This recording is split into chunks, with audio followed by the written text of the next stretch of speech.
Hello, this is Sakura and welcome to my floor plan.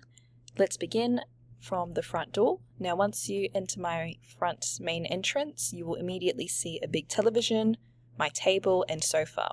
I like to keep plants by the doorstep, and on the left hand side you will move into my large dining table and chairs. Moving on to my kitchen area, I have things like the fridge, dishwasher, sink. I have a gas stove, as well as cabinets next to my back door, which leads onto the outdoor area. Now, as you go down the hallway, you will see my washing machine just before entering into my bedroom.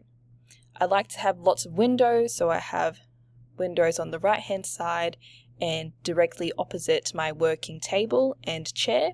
I also have a bookshelf where I keep my books for classes and things like that. And then finally I have my bed. Last but not least is my bathroom, where I have a sink, toilet, shower area and another window. Thank you.